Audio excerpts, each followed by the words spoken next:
Welcome everybody back to this week's video. Rich here with another fast and fun video. Forgive my woolly mitts, but it's flipping cold here today. Snow is forecast this weekend, and perfect timing really, because it's normally at this time of the year.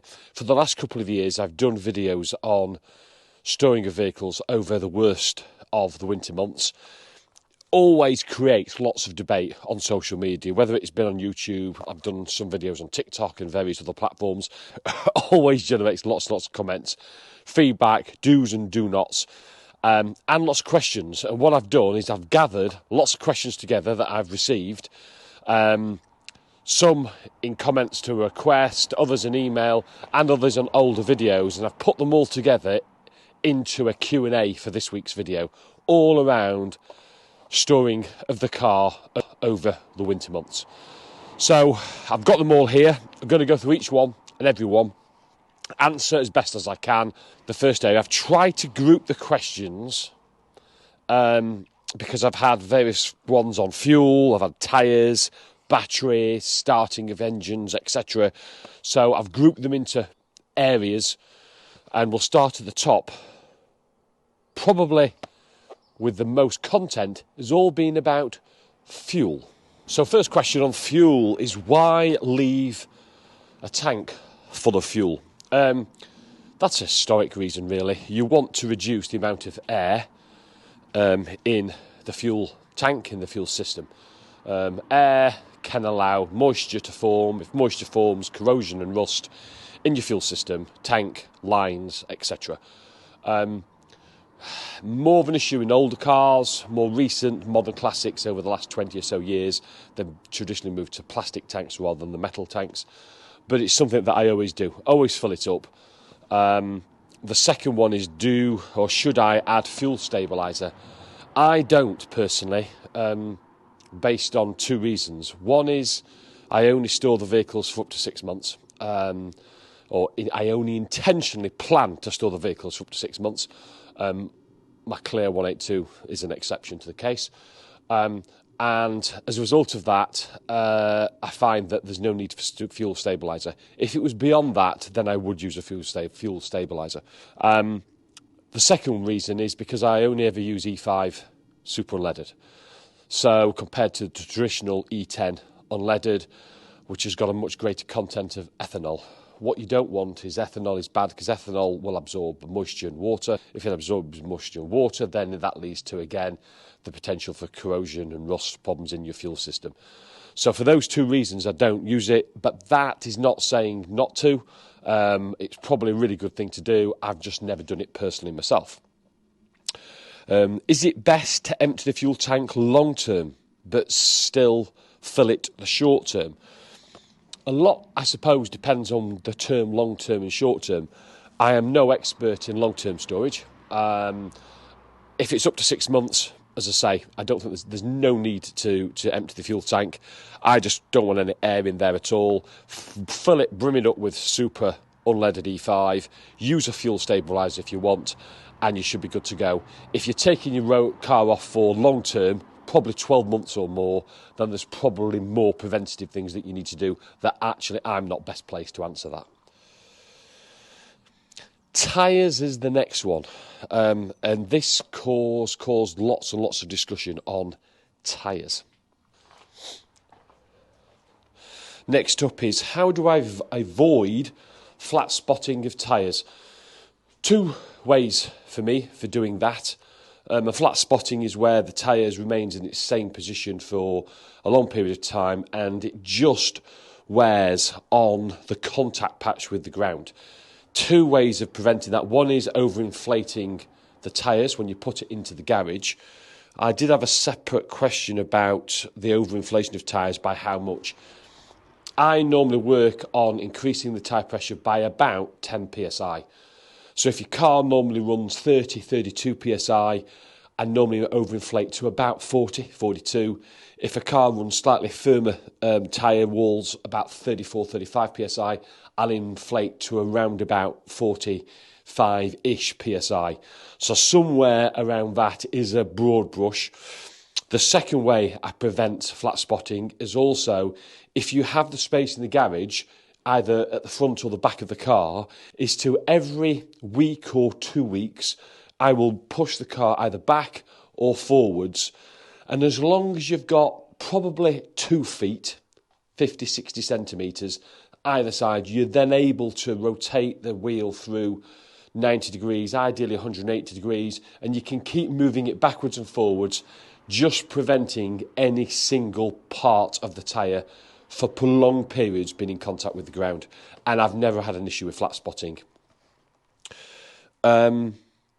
Should you not jack up your car off the ground? Yes, that would clearly protect the tyre from flat spotting.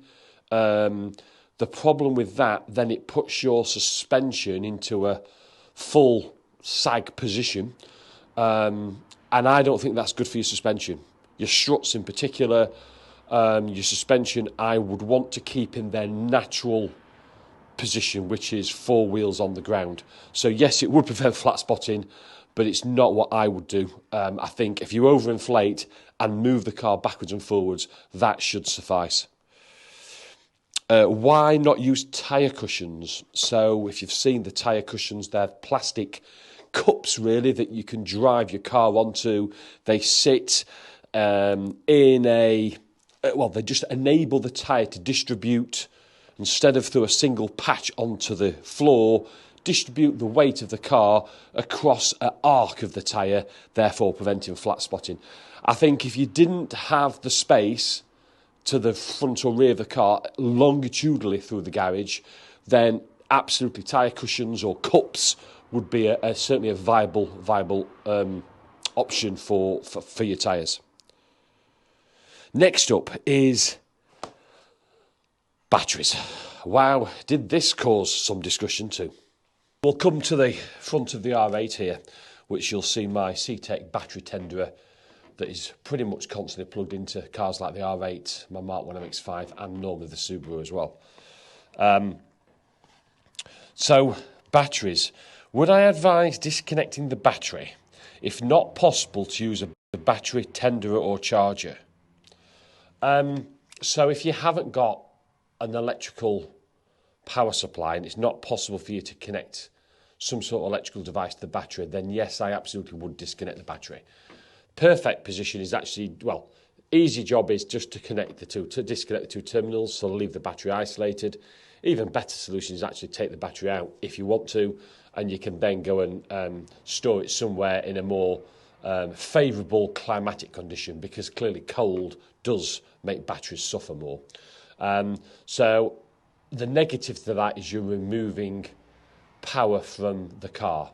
Now, for some older cars, like my Mark 1 MX-5, that's never really an issue, to tell you the truth. It's such an old analogue car. But more modern cars, the R8's a perfect example, is if you can, it's always better to have the car powered for various reasons, but it's keeping those dormant systems operating, that even a car, when it's gone into the sleep mode, is still wanting to use power. Next one is, why do I use a battery tenderer rather than a battery charger? They're two very different things. A battery charger is there to charge a battery and will continue to charge a battery. And what you don't want is that to be connected for prolonged periods of time. It's there, a battery charger, to do what it says on the tin. It's not there to monitor and adjust like something like a tenderer can. So I'm not sponsored by CTEK, but I massively support their battery tenderers. A battery tenderer is something that will sit dormant, it will monitor, it won't do anything if the battery is in good condition. If it detects a drop in voltage, it will then put a pulse charge into the battery to keep that battery in A1 condition. And the clever thing with something like a CTEK MXS 5.0 that I have, and I've got 3 of these across numerous cars, is that these are good for car batteries, they're good for stop, start, go technology, they're good for bike batteries, they do reconditioning modes, and also, today, really, really cold temperatures, they also adapt for temperature range as well. So don't plug a battery charger on your car and leave it. These CTEK battery tenderers are designed to be plugged in and left. And by the way, this is just connected. One of the questions was around how do you connect? It's just simply a couple of crocodile leads straight on the battery itself. The whole car is still connected and it just sits there doing its thing month after month. Great piece of kit. I'm leaving my car for 4 months. Is it better to let the battery die and replace or buy a battery tenderer or charger? Costs of new batteries, depending on the car, £60, £70 up to £150 plus probably. For me, one of these CTEK battery tenderers, £65, £70 from Amazon. Plug it in, leave it, reuse it year after year after year, and it keeps your battery tip-top. So for sure, don't buy a battery charger, just buy a battery tenderer. That's all you need. Right, that's batteries. Now up to when should you start the car? So on to engine starting. Should you not start your car every few weeks? I always give mine a 15-minute run once a month. Yes, you can do. You can start it once a month if you want, and you can give it a run up the road. 15 minutes, I would say, is barely long enough. This is a really good example. It would take a good solid 15 minutes before this gets up to temperature. You remember, you're not looking at the coolant temperature, you're looking at the oil temperature. If you haven't got an oil temp gauge, then whenever the coolant gets there, you add at least another 50% in time.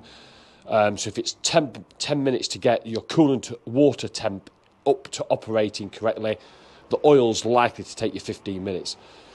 And then once you're at that operating temperature, then give it a good run. That's absolutely fine. The negative with doing that is when you come back, your car will have absorbed muck, dirt, grime on the brakes, underneath, on the bodywork, the whole car. Have you used it? Have you deflated your tyre pressures? Do they need to come back up, etc.? There's the whole re-putting the car back in the garage, because I want the car in the garage clean, spotless, dry, full of fuel, overinflated tyres, and I've done that introducing it into the garage. What I don't want to do is take it for a drive for 20 minutes, half an hour, then have to repeat all that palaver to bring it back in. You could say, if I'm doing that every month, then I don't need to. My comment on that is you don't need to use it every month. Which leads on to a second question I had, subtly the same or similar, was why would starting your car every few weeks and letting it idle be a bad thing? So in other words, if you don't take it out, keep it in the garage. Well, I think there's a couple of observations on that. One is your engine will wear mostly when your fluids and the systems and the engine and gearbox, the whole car, isn't at operating temperature. So in those early moments, those early few minutes, that's where you get most engine wear, when all your fluids are trying to get to the right operating temperatures. So why would you subject your car to that repeatedly through the winter months when there is no need to do that? If you're going to keep the car off the road only for 4 or 5 months during the worst of the winter, there's no need to do it. Why would you subject it to repeated use at the worst frame, that sort of first 5-10 minute window when everything's cold? Why subject it to that over and over again? And then as soon as it gets up to temperature, cut it off and shut down. It's not worth it for little benefit. The second point on that is that if you're not taking it out the garage and you're just letting it idle, idling is not great for a car. Certainly while it's warming up, because you want that duration while everything is warming up to be as short as possible. Now, this is where you've got to. This is not binary. This is not let it idle. This is not rev it through to 7,000-8,000 revs. This is just use the car 2,500 revs and get the car up to temperature as quickly as possible. if you leave it idling, cars will take 2-3 times as long to get to that operating temperature, elongating that danger period. So for very, very little value. The other issue is about once things are up to temperature, it's not just things like the engine and your fluids and your lubricants, etc., but it's things like your exhaust. That exhaust's got to be really, really hot, because what you don't want to do is drive your car, get everything up to it's okay, or let it idle for 15 minutes, then shut it down. If that exhaust is not fully up to temperature, moisture can sit in the exhaust. If moisture sits in the exhaust when you switch it off and store it, again, that will lead to corrosion, rust, problems, etc. in your exhaust. So for me, there's various reasons not to run the car, and I can't see any reason to run your car.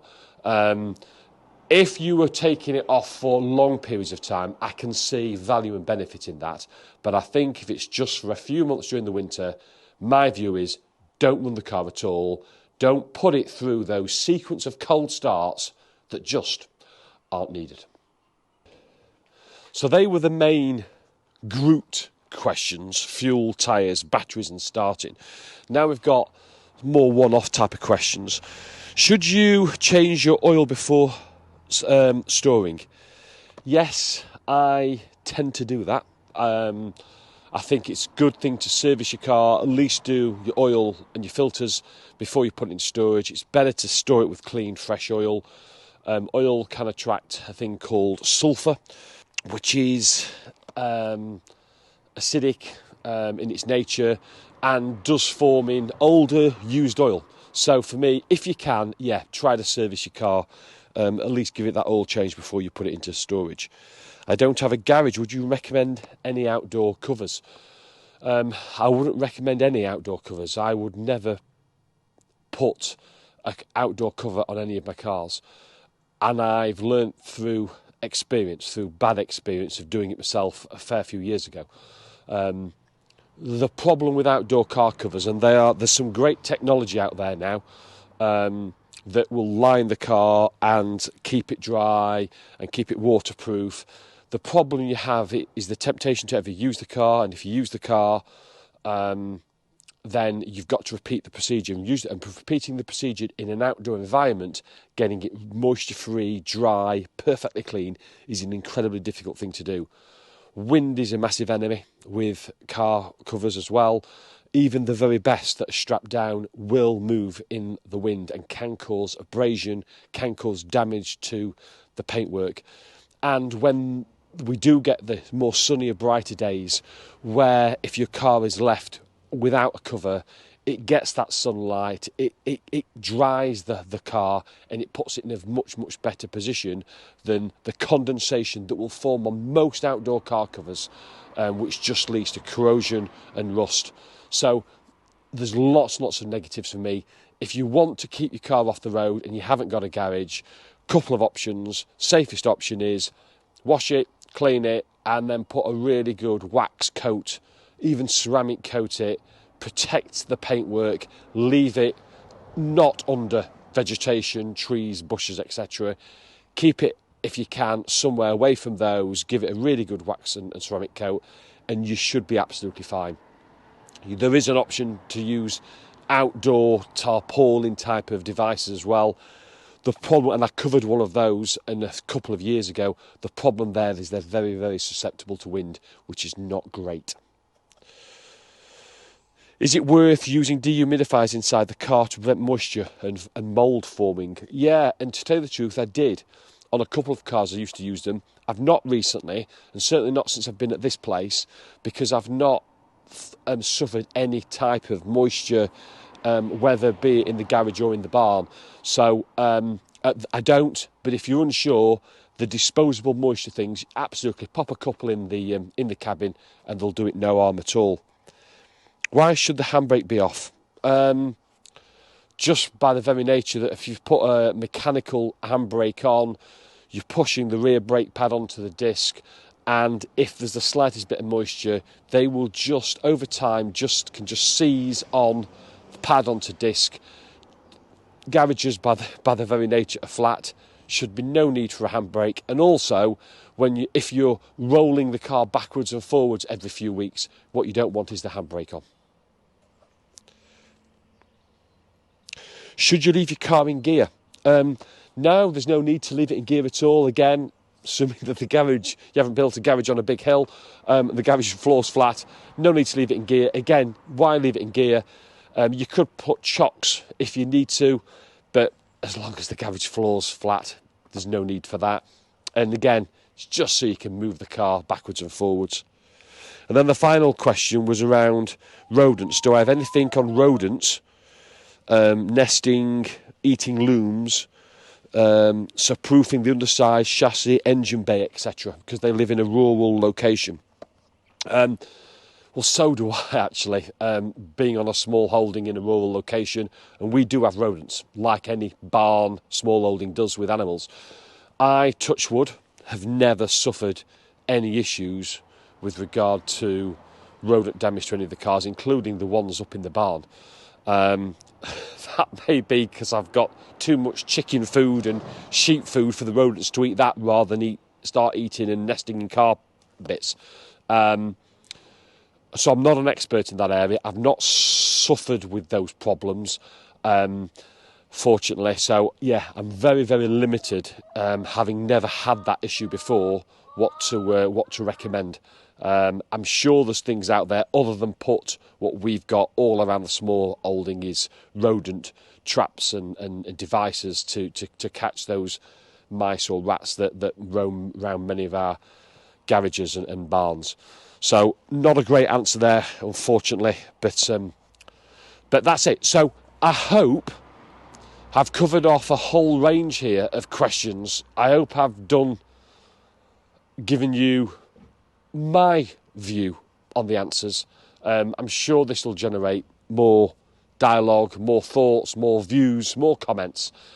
If you've got anything, agree, disagree, drop the comments below. If you enjoyed it, give me the thumbs up and stay tuned because there'll be another video next week. Thanks for watching, guys.